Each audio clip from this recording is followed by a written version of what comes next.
Hi there, Phil Rogers, Lauren Hall here from Loan Market Edge, coming to you with our weekly wrap. Another massive week. I hope everyone enjoyed their Easter. Time is definitely flying at the moment. Sure is. Talking about flying time, 11 years in business this month, which is just crazy. Very a huge cool. milestone for us to celebrate. With donuts and all sorts of celebrations. So yeah, just Any excuse for donuts. a big thank you just to everyone, staff, our business partners, referrers, and everyone that just continues to support our business as they have over these last 11 years, which is crazy. I must have started this business when I was like 18 or something. That'd be right with it, 29. But yeah, so it is a big thank you to everyone. We've had some, massive support this week from everyone that's helped us celebrate that. But it's just a big shout out. It's been a big milestone for us, and we're really proud of how far we've come. And I guess it does feel like we're still only just getting started, which is really exciting. So off the back of that, we also some interesting articles I saw during the week that I thought would be good to chat about.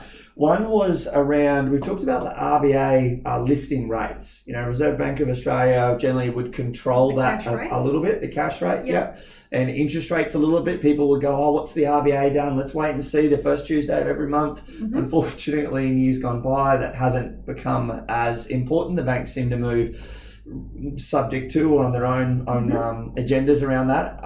But there was some talk about that they weren't going to raise rates for the next 3 years. And that was sort of maybe the last 6 months. But then people started to come out and say, the market has recovered. I just said shit. You just said it again. I just said it again for the people who missed it the first time. It's harder than you think. Harder than you think. If you know me, sometimes I get very passionate and super excited. Very excited. And I might use words. Yes. Okay. Moving on, that they said they weren't going to raise rates and obviously try to hold the economy and give us a bit of time. But then the economy has recovered so quickly over this period. People were like, it's going to happen at the end of this year. So interesting to see some more feedback from them come out this year with this month with a couple of new members. They were talking that they were confident probably not until 2024 at the earliest. So fingers crossed for everyone involved that stays the way, because that would obviously be amazing not to see a real rise in rates or the cash rate at the moment. So help keep booting the economy along. So a little bit of good news. Here's hoping that stays the way it is. Yes. Talking about interest rates feeds into probably some of the other areas of what's happening in the market and just how crazy that continues to be.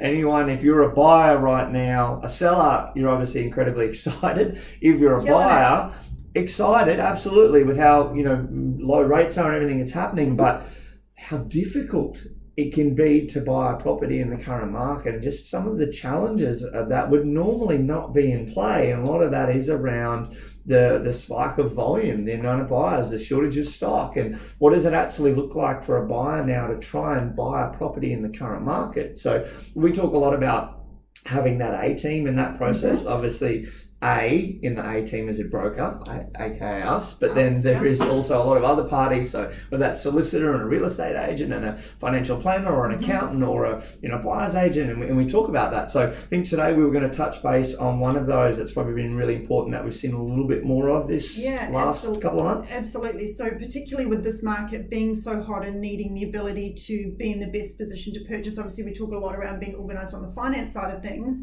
but then when you're going out to the market, the stories are still there around. I went to an open home and it was under offer by the end of the open home, or there were 30 people going through it. So it's how do you then get an additional edge when you're out looking to be able to get into the market and to get a great buy. So we see in Victoria and in New South Wales, the buyer's agents are really strong and really important, and they've understood that for a number of years because their market has been so hot for a number of years. Queensland, maybe we haven't embraced it in the same way that we have because we haven't potentially needed to, but we're really seeing now the importance and how valuable that buyer's agent can be, having someone that has the ability to secure properties before they go to market, understanding what areas have potential for great growth, potentially in the investment space, knowing what, where is it about to grow, or where is the infrastructure going in, or what areas particularly, and we know the regional areas are becoming more hot, there's a lot more interest around that. So where are the little pockets, or where are the little places that are about to sort of get there? That's where you're going to get in and still get, I suppose, those great buys, or I probably wouldn't use the word bargain at the moment. But you're going to get in before it's hitting the market, or having someone there on your side being able to negotiate, and that might mean a $20,000, $30,000, $40,000 difference that then goes straight back into your pocket. So we're seeing a lot more inquiry for it. We have clients working with buyers agents. The beauty for us is understanding that because we build these relationships with these different teams, we get to see the guys that have similar values to us, that work in a really similar way, and our clients connect really well with and are really great at what they do. So something we're seeing a little bit more of, and really interesting.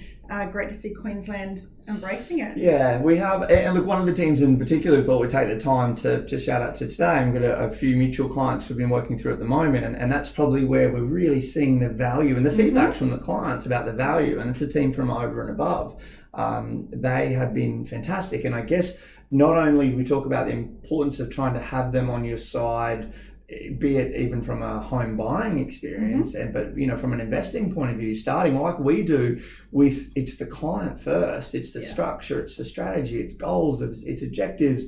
What are we actually looking to achieve? We're doing all this work back here first. In our world, the bank comes last. They're just the vehicle, and case by case, that's always going to change depending on the client. And very, what we've seen over these, in particular, the last couple of clients we've been working with, is it's very similar. The product, the purchase, the product is really one of the last pieces of the puzzle. We're spending so much time at the early piece with the clients and being able to, I guess, help facilitate that research and working closely with their team. And ourselves and the client, and sort of a three-way around that to get the perfect outcome. Absolutely. And it's funny, the product, again, the property, that's last. It's the last part, that we actually do. So it's been really great to see the way that's pulled through. And so I was just going to say, the beauty of these guys as well is they have their, I suppose, experienced team in different states. So they have someone who specialises in certain regions and certain states as well. So we're seeing it become more popular here in Queensland,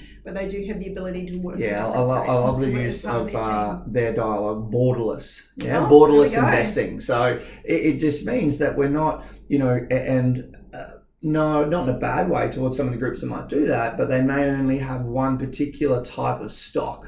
Or they may have, we've just built these apartments, this is what you should be buying. We'll go hang around. We sort of start back here. That's starting with the product first. Products last. Products at the table. Because what if that new stock or that region is not for them? So I dropped the pencil. Grab something I'll grab hers to play with. And so it's just been really interesting. I don't think, and we might get the guys on here for a chat sometime soon as well, just to see the value. I mean, we've only just maybe touched a little bit on that, but we are just seeing it a lot more. And if you're out there and you are struggling to maybe get into the market in certain areas, or want some assistance in trying to identify where to buy, if it's from the investing side, then definitely reach out and we can get you in touch with the guys as well.